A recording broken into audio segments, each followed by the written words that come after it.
Yan na po yung dalawang gate natin mga boss.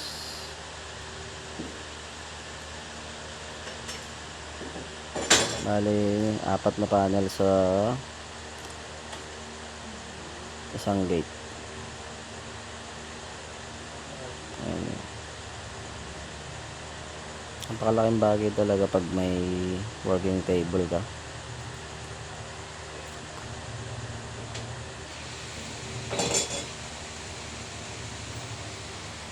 May lamesa kang mga ganyan. Advantage yung pag yung mga fabricator din. Pwedeng woodworks, metalworks.